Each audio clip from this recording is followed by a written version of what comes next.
Assalamualaikum warahmatullahi wabarakatuh. Perkenalkan, nama saya Cindy Sri Sandika. Saya dari Prodi Pendidikan Agama Islam 5D, Fakultas Tarbiyah dan Keguruan, Universitas Islam Negeri Sultan Toha Saifuddin Jambi. Di sini saya mendapat tugas dari dosen saya, yaitu Bapak Kasbul Anwar MPD, dosen Kapita Selekta Pendidikan Islam. Baiklah, saya akan menjawab pertanyaan dari dosen saya tentang pembelajaran e-learning atau kuliah online menggunakan e-learning. Apa tanggapan kalian tentang kuliah online atau e-learning pada saat sekarang ini? Memang, e-learning tidak efektif kuliah tatap muka. Karena ya kita tahu e-learning yang digunakan pada awal-awal kuliah sering lemot digunakan. Dan pada saat itu mahasiswa banyak kesulitan untuk belajar menggunakan e-learning ini. Ya, seperti absen gitu nah. Pada saat dibuka lemot, tidak bisa untuk digunakan untuk diskusi atau kuliah online menggunakan e-learning. Tapi sudah minggu-minggu ini e-learning sudah lancar digunakan dan bisa belajar seperti biasanya walaupun hanya secara e-learning ataupun seperti aplikasi yang lain seperti Zoom, grup WA, dan Google Classroom.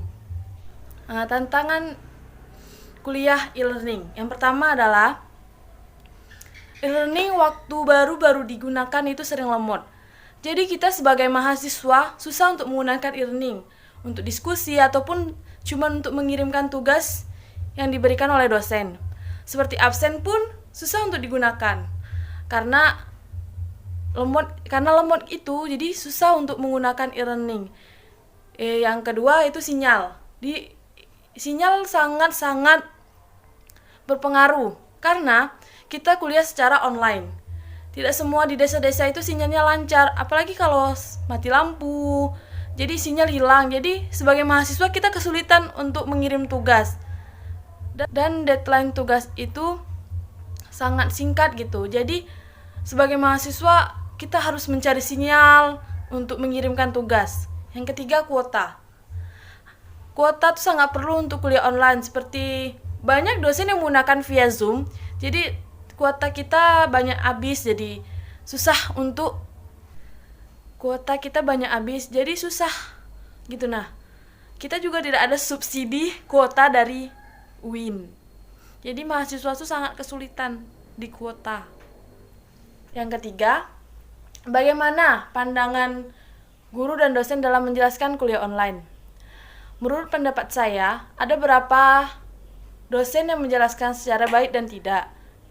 Misalkan ada yang cuma mengirimkan tugas, tidak tanpa menjelaskan, seperti cuma mengirimkan PPT atau berbentuk Word atau yang lain gitu. Cuman seperti itu, tidak menjelaskan. Dan juga ada dosen yang menjelaskan menggunakan aplikasi via Zoom, jadi mungkin mahasiswa lebih mengerti.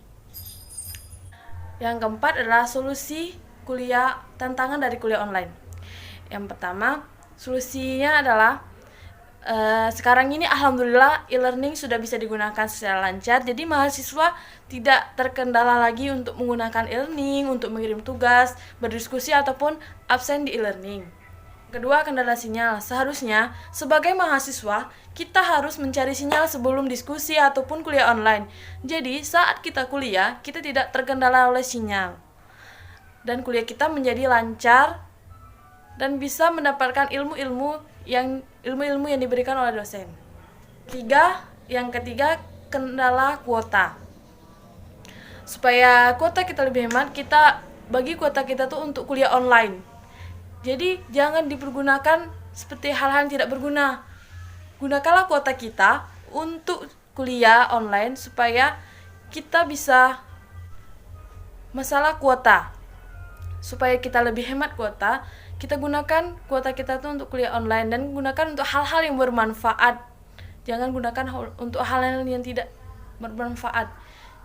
Jadi baiklah, itulah yang dapat saya sampaikan tentang kuliah online. Apa tanggapan dari kuliah online? Bagaimana pandangan dosen saat mengajar? Dan tantangan dan solusi. Hanya itu yang dapat saya sampaikan. Saya akhiri, wassalamualaikum warahmatullahi wabarakatuh.